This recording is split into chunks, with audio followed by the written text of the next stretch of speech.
Hi everyone. Today we're going to talk about something very interesting.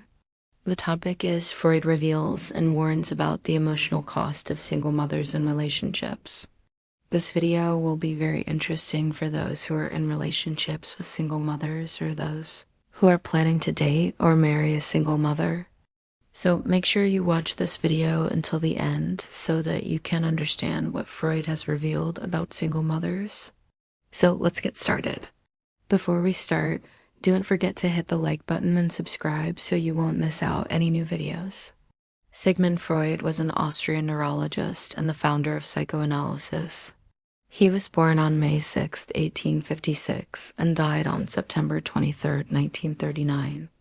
Freud is best known for his theories on the unconscious mind, the ID, ego, and superego, and the psychosexual stages of development. In addition to being a neurologist, Freud was also a philosopher and a psychologist. He developed a theory of personality that was based on the idea that the human psyche is made up of three parts: the ID, the ego, and the superego. The ID is the part of the psyche that is driven by instinct and biological needs. The superego is the part of the psyche that is concerned with morality and ethics. The ego is the part of the psyche that is responsible for decision-making and behavior. According to Freud, the ego develops in early childhood and is shaped by the demands of the ID, the superego, and the external world. The ego uses defense mechanisms to protect itself from anxiety and conflict between the ID and the superego. Some common defense mechanisms include repression, denial, displacement, and projection. Freud also believed that the ego is the part of the psyche that is responsible for rational thought and behavior. The ego uses rationalization to justify behavior that is motivated by the ID. Rationalization is a defense mechanism that allows the ego to avoid the conflict between the ID and the superego.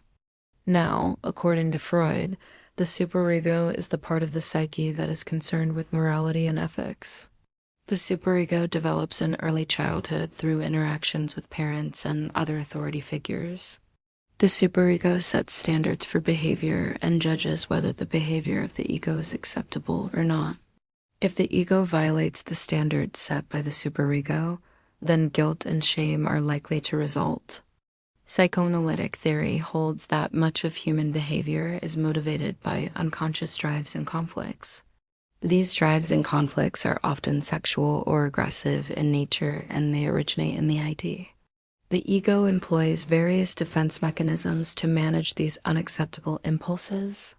According to Freud, these defense mechanisms distort reality in order to protect the ego from anxiety.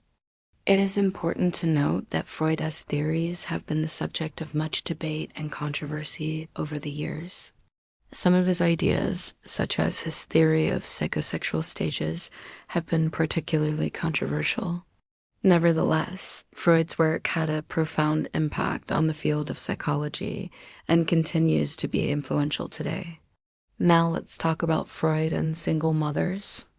In Freudian psychology, the Oedipus complex is a theory that was proposed by Sigmund Freud to explain the development of a child's sexuality and their relationships with their parents. According to Freud, the Oedipus complex occurs during the phallic stage of psychosexual development, which typically happens between the ages of 3 and 6 years old. During this stage, children become aware of their own genitals, and they begin to develop sexual feelings towards their opposite sex parent. For example, a boy might develop sexual feelings for his mother and view his father as a rival for her affection. This can cause feelings of guilt and anxiety in the child, and they resolve this conflict by identifying with their father and adopting his values and behaviors. This process of identification with the father figure helps the child to develop a sense of morality and to form healthy relationships with others. However, if the child does not successfully resolve the Oedipus complex, they may develop psychological problems later in life, such as a fixation on the opposite sex parent, a fear of intimacy, or a desire for forbidden love. It is important to note that the Oedipus complex is just one theory to explain the development of a child as sexuality, and it has been the subject of much debate and criticism over the years. Some people believe that the theory is based on Freudian's own experiences and biases, and that it cannot be scientifically proven. Nevertheless, the Oedipus complex remains an important concept in understanding the development of human sexuality and relationships. Now, when it comes to single mothers, it is possible that children who grow up with only one parent may have a different experience with the Oedipus complex.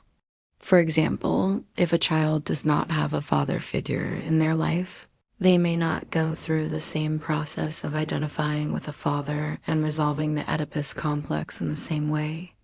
Instead, they may develop a different kind of relationship with their mother and may experience different kinds of conflicts and challenges related to their sexuality and identity formation. It is also possible that the absence of a father figure in a child's life may lead to different outcomes in terms of the child as future relationships. Some researchers have suggested that children who do not have a strong father figure in their lives may have difficulty forming healthy attachments in adulthood, while others have suggested that these children may be more likely to engage in risky behaviors or have difficulties with authority figures. However, it is important to note that these are just possible outcomes, and not all children who grow up without a father will necessarily experience these issues. Every child is unique and will respond to their environment in different ways.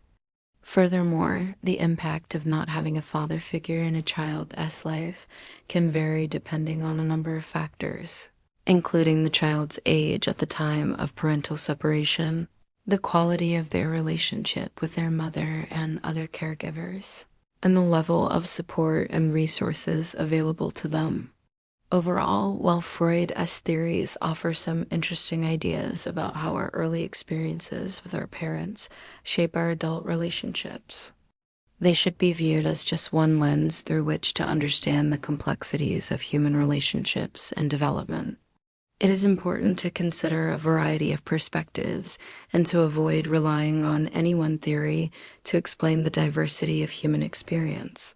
Thank you for watching this video. Please share your thoughts in the comment section below. And if you liked the video, please give us a thumbs up and subscribe to our channel. We'll see you next time.